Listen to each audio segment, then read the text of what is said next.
Hello, comunidad de YouTube, bienvenidos otra vez. Soy su host favorita, su soundtracker favorita de Notas en Frame y la única, Dalila Flores. Bienvenidos otra vez a otro episodio de Notas en Frame. Y el de esta semana, les prometo, bueno, es que a mí me ha encantado, espero que a ustedes también les encante y les meta la misma. Ya saben que yo siempre quiero meter cositas curiosas en la mente.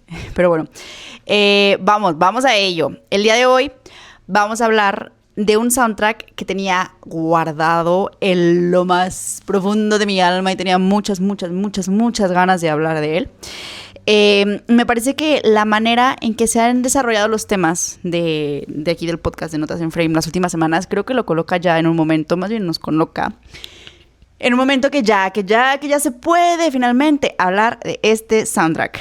Y bueno, vamos ya.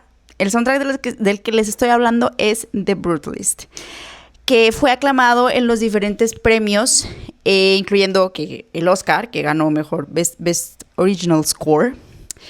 Y la verdad es que recibió muchísima atención en general en la temporada de premios, pero vamos a ver por qué este hype. Entonces, compuesto por Daniel Bromberg, creo que ya había hablado de él la semana pasada, ya como que ya lo estaba ¿cómo? Vaticinando. Sí. Bueno, eso. The Brutalist nos trae una música bastante interesante, desde varios sentidos. Pienso yo que es más bien un concierto de música experimental de 81 minutos, literal. Entonces, la verdad es que hay que tener callo para aguantar la música contemporánea experimental, porque, se los digo yo, que yo lo sé, confíen en mí. Entonces, bueno, de las reseñas que estuve leyendo para hacer este episodio, encontré muchas opiniones divididas. En su mayoría, pues, no les gustaba. Y yo así de, pero ¿por qué son tan aguados, tan aguafiestas? A mí sí me gustó The Brutalist. Porque, bueno, la mayoría de los argumentos que ronda en torno a esas posiciones, a esas posturas, es usualmente como que, ay, sí, pero es que luego ya ni se escucha la música al final. Y tú así de, a ver, compadre, pues entonces aprende a escucharla diferente, ¿no? O sea, sí, es el storytelling, no sé qué. Sí, pero es que, a ver, vamos viendo, la película es un cúmulo de elementos culturales diferentes y todos tienen una lectura que es interesante verlos como tal. Entonces, bueno, ya les digo que yo divago mucho, yo divago mucho. Pero bueno, les digo, como alguien que ha estado íntimamente involucrada en procesos de creación musicales experimentales, les puedo decir que la cabeza de los músicos es así. Hay cada cosa que se les ocurre donde verdaderamente tú dudas de los límites de la imaginación, o sea. Buah. Mi única respuesta a esta frase es la escena de La La Land, de Audition, de la frase que dice "A bit of madness is key". Un poco de locura es clave. Y lo creo y toda la vida lo voy a sostener. Vamos viendo. Acomódense un poco porque los invito, como siempre, a pensar fuera de la caja. La película de The Brutalist está en sí misma pensada en varios cuadros y su proceso musical es muy interesante, principalmente por dos cosas. En primer lugar, porque el compositor estuvo literalmente en el set junto a los actores y todo. Y en segundo, porque se puede decir que este es un álbum homemade, hecho en casa, vamos a decirle. Pero quiero empezar por un señalamiento sobre las tres oberturas: Sheep, Laszlo y Buzz. En estas tres tenemos encapsuladas las diferentes emociones alrededor de la película. Y venga, que es una película larguita.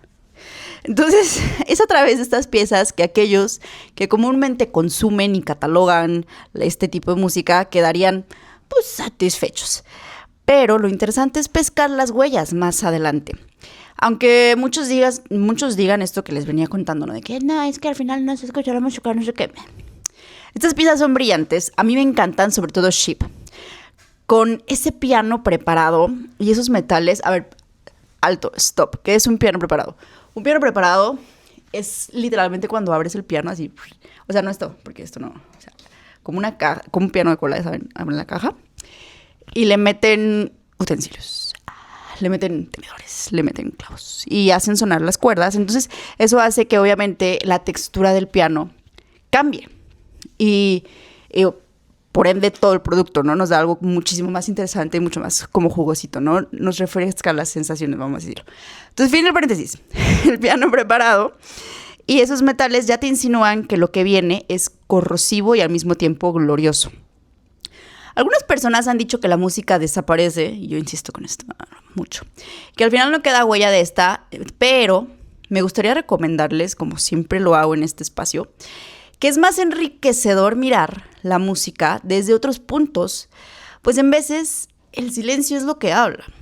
Ahora, de este soundtrack y estas oberturas, lo que me parece importante es la manera en que dibujan de manera tan clara los complejos y geografías emocionales dentro de la película, como escenas de teatro, tal cual.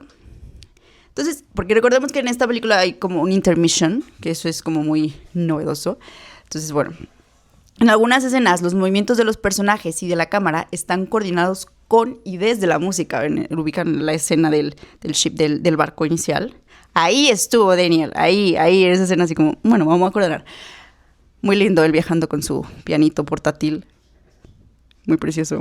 Entonces, bueno, eso, primer elemento de poder. Ay, disculpen, no me vean. Es que mi ojo, ya saben, todo el mundo vivimos bajo estrés. Ya, entonces bueno, eso, esa aparición en el set, primer elemento de poder. Puede que Daniel no haya dirigido literalmente una orquesta para la película, because he didn't, no. Sino que más bien no... Vamos a rebobinar esa frase. Puede que Daniel no... Lo voy a dejar así para que vean que aquí en este podcast somos auténticos, claro que sí. Entonces, bueno, puede que Daniel no haya dirigido literalmente una orquesta para la película, pero orquestó sus cuadros. Porque la música en el cine a veces no es una orquesta, sino el sonido que entreteje, ensambla y articula los movimientos de sus paisajes. Entonces, recordemos que la película narra el proceso de un arquitecto de la Nueva América, post Segunda Guerra Mundial. Es decir, un estilo brutalista que matiza todos los elementos artísticos de esta película. Los que no conozcan el estilo brutalista es... Pues sí, es muy brutal. Es muy como... Voy a poner una imagen aquí para que vean, para que entiendan un poquito más del estilo brutalista. Entonces, bueno, la música hace un fiel retrato de esto, pero desde la sonoridad. Una arquitectura que evoca las propias características del estilo. Notas robustas por parte de los instrumentos de metal, pero originadas desde disonancias marcadas por las percusiones, como el espesor y la robustez de las apariencias humanas que en realidad resguardan las emociones viscerales y muchas veces irracionales que componen los procesos humanos. Ahora, Daniel Bromberg literalmente abrió el piano, como les decía, le metió utensilios en sus cuerdas y así también tenemos un desgarrador sonido en Ship que se imprime a lo largo del álbum. En el discurso del método, a ver, voy a rebobinar esta frase porque puede sonar un poquito teórica, pero yo sé que lo podemos lograr. Miren, es en el discurso del método que la gramática cambia y las sensaciones se revitalizan. En otras palabras, la técnica no es un adorno. Es el propio bolígrafo con el que se traza la experiencia de ver y escuchar la película. De esta forma, en una película que se imprime en la historia, con estos recursos se modifica la propia lectura del proceso histórico, pues este bolígrafo que se utiliza conlleva otras tintas. El diálogo que Blomberg mantiene y recircula entre los metales y las percusiones traza una infraestructura minimalista pero poderosa, más inventiva, más humana. Otra peculiaridad recae en la manera en que se grabó la música, y creo que aquí es importante hablar del compositor en sí mismo. Como siempre he compartido en este espacio, la subjetividad de quien sostiene la pluma es indisociable de los resultados que se ofrecen al consumo. Y aquí me voy a atrever a hacer una suposición. Es que esto me encanta. Cuando yo vi a Daniel por primera vez en los premios Oscar, yo vi un músico introvertido en su máxima expresión. Ahora, no quiero que esto suene como un juicio determinante, sino más bien a una parte del rompecabezas a reflexionar cuando se piensa en la composición de la música y que inicia un ciclo de interrelaciones entre identidades, consumo y recirculación. Entonces, lo que me salta el pensamiento cuando veo un músico así es la irrupción del hábito y la apertura de los márgenes. Una apertura entre los mapas de lo posible. Un poco parecido al capítulo anterior, pero como desde otro ángulo, si se acuerdan y si lo vieron, si no, vayan a verlo. Entonces, Daniel no creó desde un gran estudio ni con grandes orquestas. Daniel se puso en contacto con músicos de su confianza. Y después de varias sesiones en la comodidad de sus estudios y en literalmente su depa en Londres o varias locaciones a lo largo de Europa, un campo literal, hay una, no me acuerdo. Pequeño comercial. No me acuerdo exactamente en qué pieza del soundtrack, si ahorita tuviera la reconocería por el nombre. Pero bueno, la grabaron literal en campo abierto.